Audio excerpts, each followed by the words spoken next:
Posso entrar? Tá certo, faz favor. Vocês têm carvoaria, né? Então, talvez eu tenha uma proposta para vocês.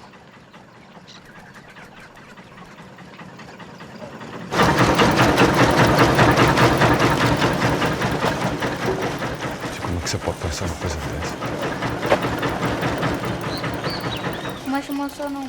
¿Te dijeron que ibas a compartir el cuarto conmigo? Quê? Você tá falador hoje, né? Tá feliz, né? Que isso? Essa bomba vai explodir.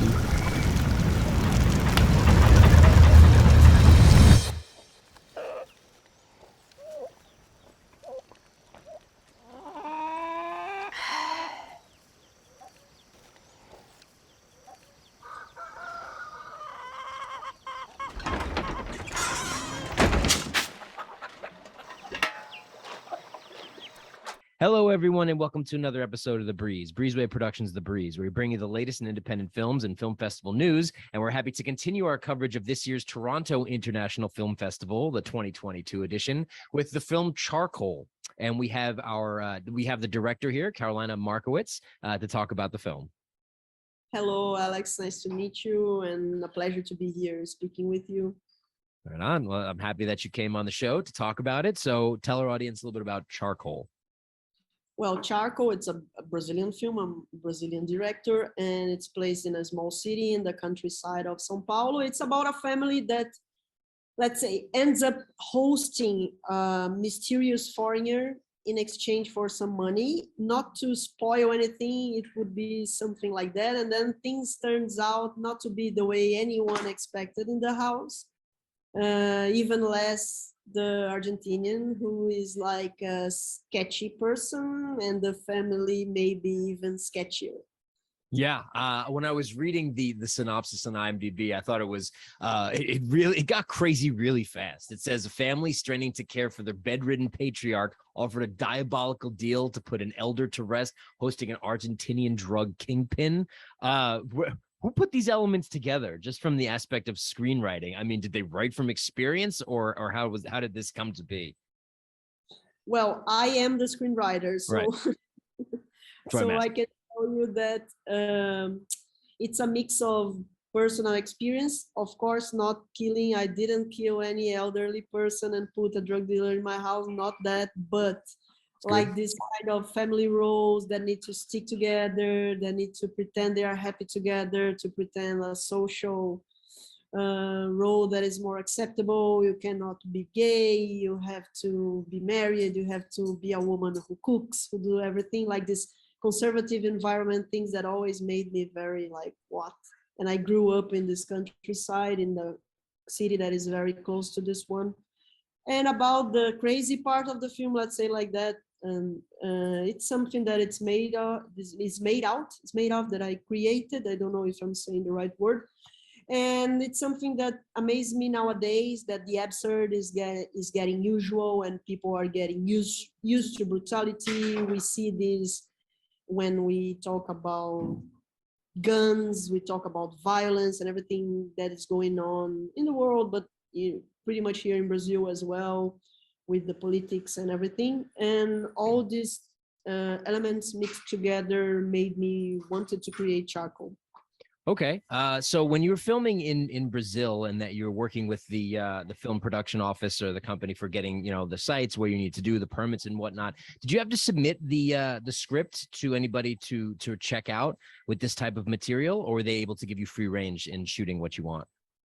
No, we did send the script to get the money to do the film, but the film has been raising funds from a long time ago. Like it took a lot of years for us to get the money, and then we got the public funds long time ago, and then we started raising money in other ways as well. We have a co-production outside of Brazil with Argentina. We have other partners besides public fund that also funded the film. Okay. So, Yeah, What's up? All with the script. Well, that's good to hear. I'm glad that the funds were raised in order for it to be, made and created. And you're having your world premiere at TIFF this year. Yes. Oh, that's always wonderful. So years of hard work and labor getting pulled off, and that you're able to screen it in Toronto at a major festival. Tell me a little about how you pulled together your cast for it. It's pretty intimate. There's only a couple of people that were involved in it, but did you get them from locally around where the location is, or did you put it out for all of São Paulo, Brazil, or how did you find them?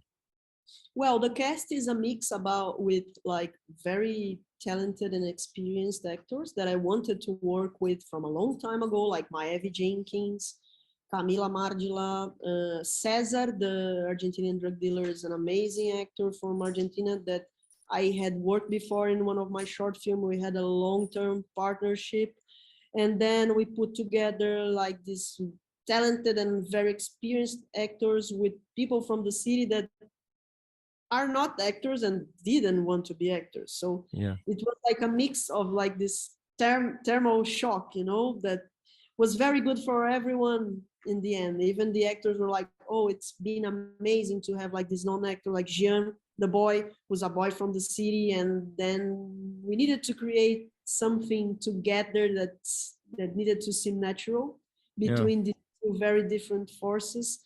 So yeah, the cast, the professional cast came to the city a month before the shooting, and we started rehearsing and doing everything and going to the city to see people and how they spoke and what did they do and everything. And then we put together with the known actors to rehearse and to do that mix. It's interesting that you talk about that. We have spoken with some filmmakers in past years that have had their films premiere at TIFF that had actors. They weren't actors before working on the movie, but then they became actors after doing the movie. So they didn't have any prior training, didn't work at it towards a career. They just happened to get picked up on it. What do you notice from those people that are involved in the film that weren't actors? Do you feel like they're going to pick this up and run with it and continue to do acting, or are they going to go back to the lives the way they were before the film itself? Well, I guess some of them may continue and try to be professional actors. I hope that Gian have more opportunity as a child actor, because for me he's simply brilliant and he's a very intelligent boy. But there are some people who have other professions. For instance, the hairdresser King. Yeah. She was my hairdresser when I was a kid in Bragança, in the city nearby. So I don't believe that she will want to become an actress, because like she has her hairdresser, her salon and everything, So yeah, I'm not sure about the other people in the cast, but I have good hopes for the kids. Jean and William, the other kids that, I think they are very talented and they have the talent for that. So I hope that they have other opportunities, and I will do whatever I can for them to follow this path, because I think they have a very great potential. Yeah, all it takes is one home run. Your film is nominated at TIFF for the Platform Award, I believe, or the Platform Prize. So it's already getting raves and nominations, and all it takes is for someone to be discovered. They may have not thought that this would be their life path, but then it can happen from a performance or the creation of a film. In closing, I'll ask the audience takeaway question. So what do you hope that audiences take away after experiencing Charcoal?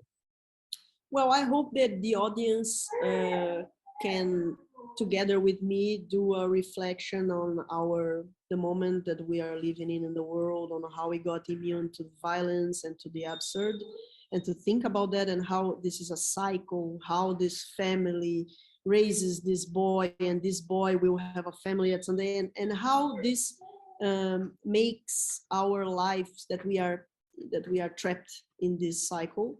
Mm-hmm. And also, I think this is the most important thing that I want to portray in the film, and the audience to feel and think about a bit. Wonderful. Well, I'm as I said, it's already getting raves, and it is nominated, and it will be having its world premiere at TIFF on September 11th, I believe.